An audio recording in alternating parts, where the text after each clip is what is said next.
여러분 안녕하십니까. 저는 책입니다. 이거는 망명방송입니다. 오늘은 하루종일 조국 동생이 화두가 된 날입니다. 이 조국 동생의 영장 기각이 된 게 9일 새벽 2시 20분 경이니 만 하루가 훨씬 지나도록 공방의 대상이 된 겁니다. 오늘 아침 신문도 마찬가지였죠. 이 조선일보는 한글날인 9일 광화문에서 시청 앞까지 조국 퇴진을 외치며 밀려든 시위 인파를 찍은 파노라마 사진 바로 아래 굵은 글자로 헤드라인을 뽑았습니다. 돈 전달자는 구속, 돈 받은 조국 동생은 불구속. 이 사실 이게 이번 영장 기각에 많은 사람들이 고개를 흔든 첫 번째 이유입니다. 지금까지 돈 받은 사람은 구속되고 돈 준 사람은 불구속된 경우는 수많이 봐왔지만 그 반대인 경우는 저도 처음입니다. 그것도 교사 채용 대가로 수억 대의 금품을 받은 배임 수재의 혐의죠. 그러니 검찰부터 교사 채용 비리에 연루된 종범이 2명이나 구속됐는데 금품 수수 사실을 자백한 주범이 구속 안 된 건 말이 안 된다면서 반발하고 있는 겁니다. 더군다나 조국 동생은 영장심사를 포기했습니다. 지난 3년 동안 서울중앙지법에서 영장심사를 포기한 자 중에서 영장이 기각된 사건은 처음이라고 하는군요.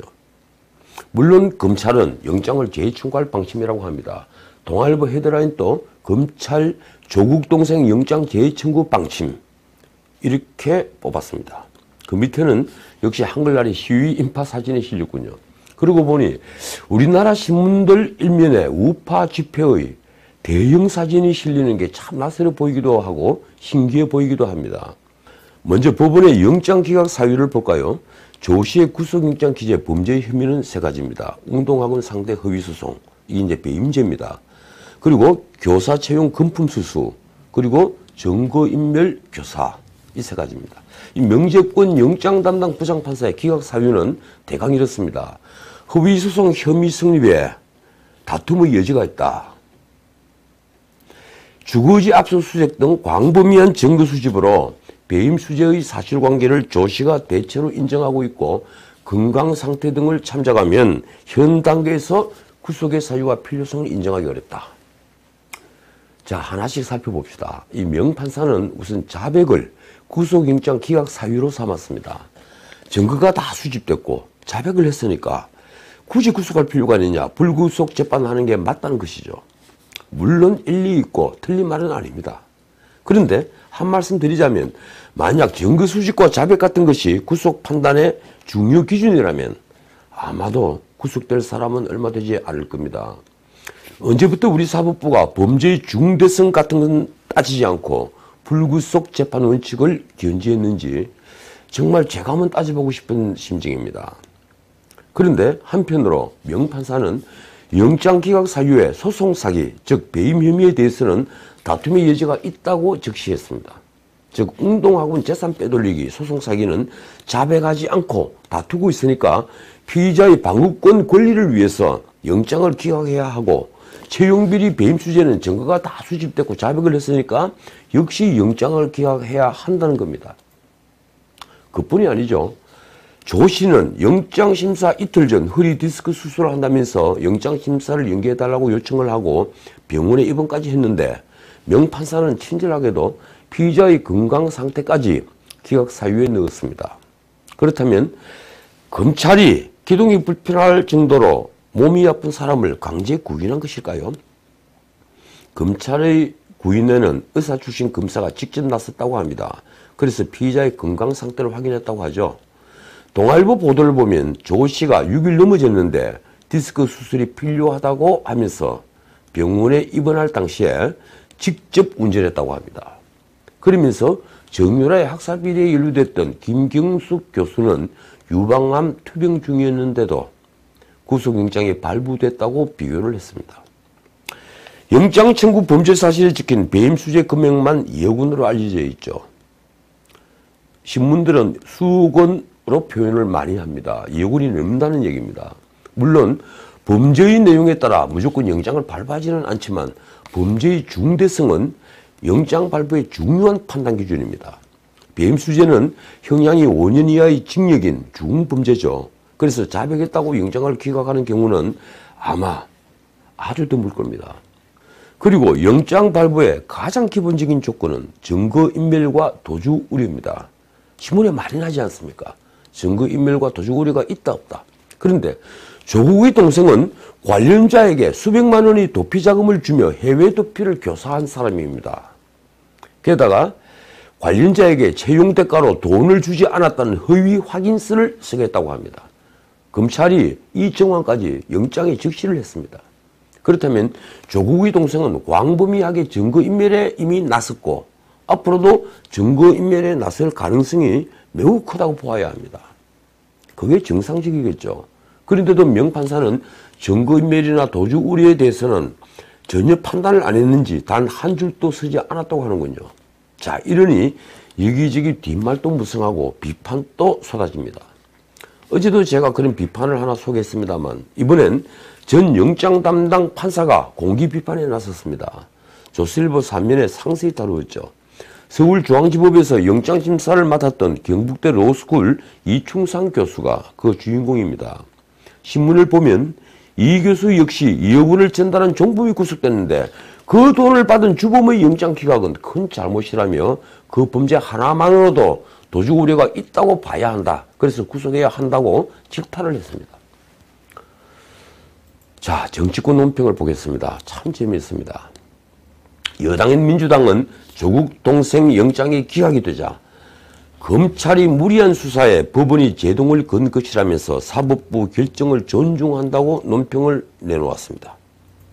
그 민주당은 바로 그 전날 법원도 앞으로 개혁해야 한다는 민주연구원 보고서를 내놓았죠. 한국당 논평은 정반대였죠. 조국 왕국의 첫 수혜자는 정경심이었고 두 번째 수혜자가 탄생했다고 논평을 했군요. 그러면서 앞으로 모든 범죄자가 디스크 수술을 한다면서 조국 동생 사례를 들지 않겠는가 이렇게 비꼬았습니다. 나경원 원내대표는 이 광화문 시위 현장에서 대한민국의 법과 상식, 정의가 무너진 것 같아 매우 안타깝다고 얘기를 했습니다. 이 문제는 사법부에 대한 불신입니다.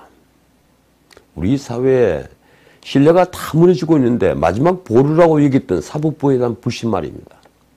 조선일보는 명재권 판사를 직접 타깃으로 삼았습니다. 그가 우리 법 연구회 출신 중앙지방법원장이 전격 임명했다고 썼습니다. 명판사가 검사 9년 만에 판사로 전직을 했는데 영장 담당 판사로 임명된 배경에 의혹의 시선을 보낸 것이죠. 신문에 실린 명판사가 영장을 발부한 주요 사례는 양승태 전 대법원장과 박병대 고영환 전 대법관 등입니다. 기각 사례는 이번 조국 일가 수사와 관련되어서 코린커피 이모 사장 그리고 웰스 CNT 최무 사장 등 유독 이 조국 일가 수사와 연관되어 영장 발부를 거부했군요. 동아일보는 조국 부부의 휴대전화 압수수색 영장이 수차례 기각됐다는 것도 좀 크게 다루고 있습니다. 저 역시 이 방송에서 조국 정경심의 휴대폰을 왜 압수수색하지 않느냐고 비판한 적이 있는데요. 사실은 검찰이 영장을 청구했는데도 법원에서 그때마다 기각을 했다는 겁니다. 조국 부부가 동양대 최승혜 총장에게 전화를 해서 표창장을 총장님이 위임해 주신 거잖아요.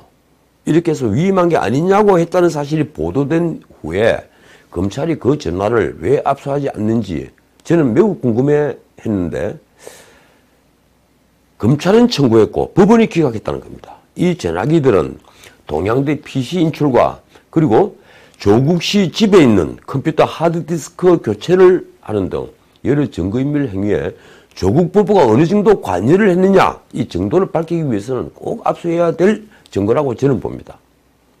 조국 집 압수수색 영장도 두 차례 기각된 뒤에야 발부했다고 하는군요. 자, 오늘 조국 얘기는 이제 그만하죠. 신문엔 조국 동생 영장 기각과 재청구 예산기사 외에도 이를 두고 벌이는 여러 공방들, 서초동 집회에 나온 시민들의 목소리, 또 어제 오늘 인터넷을 달군 KBS와 유시민 씨의 충돌 문제, 이 조국 관련 기사는 정말 넘쳐납니다. 특히 조선일보는 유시민 씨가 유튜브 알리려고 인터뷰에서 정권사 직원 김모 씨의 증거인멸 인정 발언은 쏙 뺐다고 대문짝만하게 한 면에 썼습니다. 한두 개만 짚죠. 오늘 언론은 22일에 나루히토 일왕 즉위식이 한일 관계 변곡점이 될 수 있다는 데 주목하고 있습니다. 그런데 정부는 아직 이 시간까지 일본에 누가 갈지를 정하지 못했다고 하는군요. 문 대통령이 직접 가면 톱다운 방식의 한일 관계 해결 방안을 찾을 수 있다고 봅니다만 문제는 일본이 태도겠죠. 아베 신조는 즉위식 기간 일본을 찾는 50여 나라의 순회와 연쇄회담을 가질 모양이라고 합니다.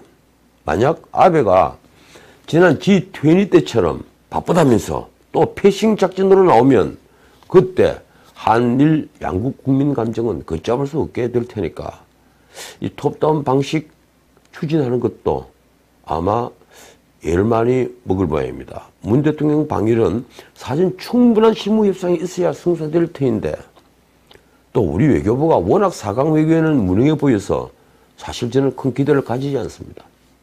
그런데도 청와대부터 아직까지 이낙연 총리가 간다고 똑부러지게 얘기를 하지 않는 건 아마도 물밑의 다른 한라인들이 분주하게 움직이기 때문일 것으로 보입니다. 어떻든 일본 언론은 이낙연 총리가 오는 것을 거의 기정사실로 보도하고 있습니다. 만약 이 총리가 간다면 아베 총리와의 친분을 10분 활용할 수 있겠지만 이 총리가 해결할 수 있는 건 그래도 한계가 있겠죠. 자, 다음 하나만 더 보죠. 지난번 김정은이 SLBM을 쏘자 영국, 프랑스, 독일 등이 안보리를 소집했죠. 그런데 그 안보리를 미루다가 막상 안보리가 열리자 북한 문제를 논의하기 직전에 미국 대표는 자리를 떠버렸습니다. 차석 대사가 대신했다고 하는군요. 당연히 김이 셀 수밖에 없겠죠. 미국 회담을 어떻게 하든 이어가려고 하는 트럼프의 패가 다 읽혀버린 것 같아서 참 씁쓸합니다. 하긴 제1 당사자인 우리도 북한 도발에 사실상 침묵을 하고 있으니 이런 기막힌 사태에도 어디 하소연할 데가 없게 됐습니다. 그런데도 안보리는 북한이 SLBM 발사를 규탄하는 성명을 발표했는데요. 이번엔 북한의 반응이 또 재밌습니다. 오늘 북한 중앙통신을 통해 외무성 대변인 담화가 나왔죠. 우리의 경고에도 불구하고 미국의 사주를 받은 영국, 프랑스, 독일 등 EU 여섯 나라들이 UN 안전보장 이사회 비공개 회의라는 것을 벌려놓고 우리의 자위적 조치를 걸고 드는 규탄 성명을 발표했다. 그러면서 미국의 ICBM 시험 발사가 우리를 압박할 목적으로 진행된 것이 명백한 실정에서 우리도 같은 수준에서 맞대응할 수 있지만 자제하고 있다. 이렇게 음포를 놓았습니다. 참 논평하고 싶지도 않은 말 같지도 않은 말입니다. 그래서 논평하지 않겠습니다. 자, 오늘은 여기까지입니다. 밤 공기가 매우 쌀쌀해졌습니다. 내일 뵙죠. 고맙습니다.